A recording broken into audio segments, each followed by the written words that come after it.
मनुष्य के स्पंज समान फेफड़े हवा सोखने के लिए बने हैं, लेकिन कुछ लोग फेफड़ों को बीड़ी सिगरेट का धुआं सोखने के लिए इस्तेमाल करते हैं।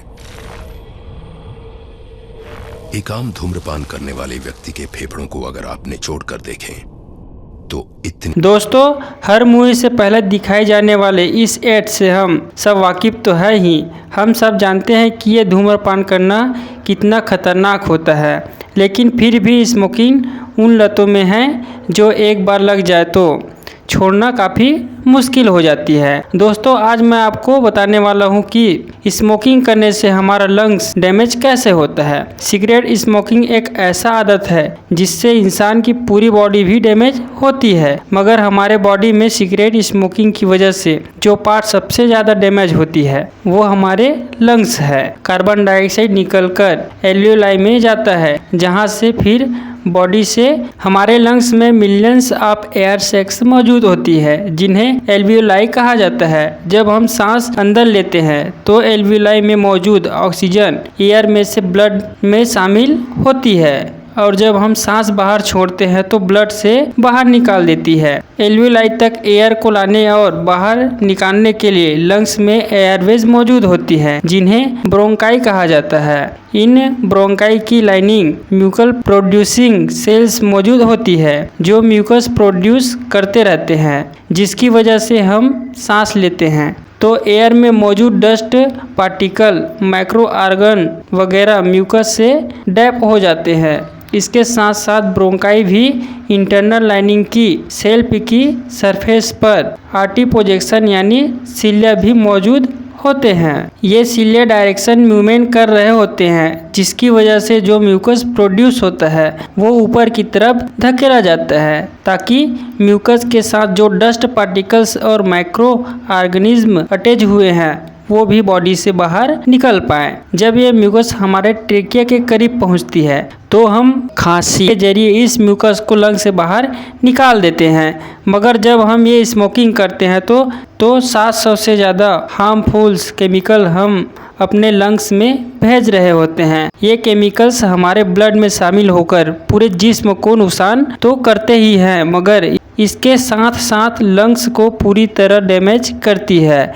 स्मोकिंग की वजह से जो साइड इफ़ेक्ट आते हैं वो स्लोली आते हैं, जैसे कि जब हम सिगरेट पीते हैं तो सिगरेट में मौजूद टार्च, जो कि हार्मफुल ग्राउंड ब्लैक कलर का सब्सटेंस होता है, वो स्लोली आते हैं। जैसे कि हम सिगरेट पीते हैं तो हमारी सिगरेट में मौजूद टार्च, जो कि हार्मफुल ग्राउंड ब्लैक कलर का सब्सटेंस है, वो हमारे लंग्स में इंटर हो रहा होता है, और ये सब्सटेंस स्टिकी नेचर का होता है, जिससे ये हमारे एल्वियोलाई और ब्रोंकाई में अटैच होकर इन्फ्लेमेशन कोज करता है, जिसके नतीजे में हमारे एल्वियोलाई में इम्यून सेल्स इकट्ठा होना शुरू हो जाता है, और ये इम्यून सेल इन्फ्लामेटरी रिस्पॉन्स के नतीजे में एल्वियोलाई की वाल्व को भी डैमेज करना शुरू कर देते हैं, जिसकी वजह से एल्वियोलाई अपनी इलास्टिसिटी खो देती है। इस कंडीशन को इन्फ्रासीमा कहा जाता है। इन्फ्रासीमा के नतीजे में ये ऑक्सीजन और कार्बन डाइऑक्साइड की एक्सचेंज एल्वियोलाई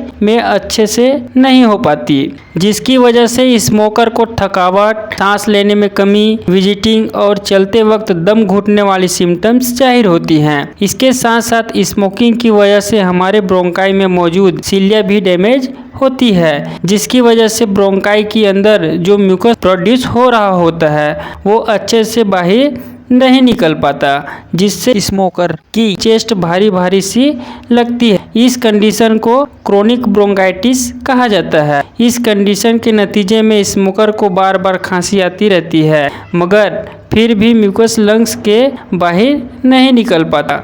सिगरेट स्मोकर में ये दोनों कंडीशन एक साथ पाई जाती है, और जब ये दोनों कंडीशन एक साथ हो तो इसे क्रोनिक ऑब्स्ट्रक्टिव पल्मोनरी डिसीज कहा जाता है। इसके अलावा स्मोकिंग की वजह से लंग्स कैंसर चांसेस भी रहते हैं, यानी दुनिया में कैंसर के 90% केसेस सिगरेट स्मोकिंग की वजह से होते हैं।